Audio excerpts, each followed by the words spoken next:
नमस्कार, न्यूज़ार्थ मीडिया पर आपका स्वागत है। सरकार हर साल करोड़ों अरबों रुपए रोड सेफ्टी और सड़क सुरक्षा अभियान पर खर्च करती है। इन अभियानों के माध्यम से लोगों को जागरूक बनाती है, पर जब प्रशासन खुद ही गहरी नींद में सोया रहता है तो उन्हें कौन जागरूक करेगा? ये सोचने समझने की बात है।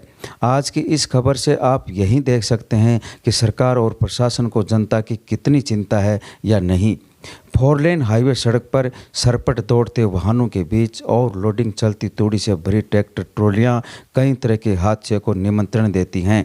ऐसे वाहनों पर कोर्ट के नियमानुसार चालान से लेकर कठोर कार्रवाई और सजा का प्रावधान है, मगर उदासीन प्रशासन की आंखें हमेशा बंद रहती हैं। चाहे वो पुलिस प्रशासन हो या फिर यातायात विभाग या फिर आलीशान दफ्तरों में बैठकर काम करने वाले बड़े अफसर, सब अपनी नौकरी और उधेड़ बुन में व्यस्त रहते हैं, मगर सड़क किनारे खड़ी तूड़ी से भरी और लोडिंग ट्रॉलियों के कारण रोज़ हादसे होते हैं। आए दिन किसी न किसी घर का चिराग बुझ जाता है।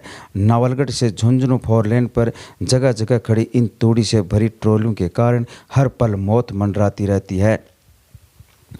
उदाहरण के तौर पर बलवंतपुरा फाटक के पास सैकड़ों ट्रॉलियां जिनमें क्षमता से अधिक तूड़ी भरी रहती है, जो अनेक खतरों को न्योता देती है। झुंझुनू हरियाणा सीमा पर रहने वाले ये लोग यहाँ तूड़ी बेचने आते हैं। यहाँ लोग बिना किसी परवाह के और बिना किसी प्रशासन की अनुमति के इन लोडिंग वाहनों को सड़क किनारे खड़ा कर देते हैं। आप आसानी से देख सकते हैं वीडियो के माध्यम से सीकर से झुंझुनू जाने वाले वाहन चालकों को कितनी मुसीबत झेलनी पड़ती है। आगे कुछ दिखाई नहीं देता, अगर साइड से अचानक कोई जानवर आ जाए तो और भी बड़ा संकट पैदा हो जाता है।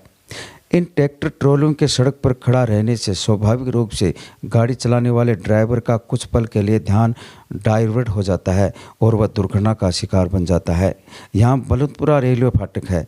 दूसरा, यहाँ इंजीनियरिंग कॉलेज और अनेक स्कूलें संचालित होती हैं, जिसके चलते हजारों विद्यार्थी और आने जाने वाले स्थानीय लोगों की यहाँ दिन भर भीड़ रहती है। सरपट दौड़ते तेज वाहनों के सामने तूड़ी से भरी इन ट्रॉलियों को बचाने के चक्कर में आए दिन बड़े हादसे हो जाते हैं। जिस सड़क पर सैकड़ों की तादाद में तूड़ी से भरी ट्रॉलियां खड़ी हैं, उसी के सामने से उसी रोड पर प्रभारी सचिव, कलेक्टर, एसपी, एसडीएम, तहसीलदार, आरटीओ, डीटीओ सहित तमाम तरह के अधिकारी आते जाते हैं, मगर उनकी आंखें नहीं खुलती। यही नहीं, जिले के प्रभारी मंत्री और अन्य मंत्री, सांसद, विधायक भी रोज़ दौड़ लगाते हैं, बावजूद शासन प्रशासन कोई एक्शन नहीं लेता है। जिस दिन बड़ा हादसा होगा उस दिन ये सब इधर उधर कानून की किताब लिए घूमते नजर आएंगे। जनता तो जनता ही होती है। जब सरकार की व्यवस्था ही अपंग है तो फिर कानून तो वैसाखी के सहारे ही चलेगा। प्रशासन चाहे इन ओवरलोडिंग वाहनों को हटाते तो 2 मिनट का खेल है, परंतु आफत समझकर इन पर ध्यान नहीं दिया जाता। अभी पिछले सप्ताह ही कुछ ही दूरी पर 2 जनों की मौत हो गई थी, बावजूद प्रशासन नींद से जागता क्यों नहीं? नेता भी कोई रुचि नहीं रखते, उन्हें सिर्फ वोट की चिंता रहती है। आए दिन हादसों पर कड़ा संज्ञान लेना होगा, नहीं तो एक दिन प्रशासन खुद ही इस लच्चर व्यवस्था में फंस जाएगा। आप देख सकते हैं इस चौराहे पर कितनी संख्या में वाहन और पैदल लोग चलते हैं। अपना व्यापार चलाने के लिए तूड़ी से भरी इन ट्रॉलियों को यहाँ किन लोगों की वजह से खड़ा कराया जाता है, या फिर किसी हादसे की परवाह न करने वाले लोगों के खिलाफ सख्त कार्रवाई हो, इसके लिए प्रशासन को नींद से जागना होगा।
है।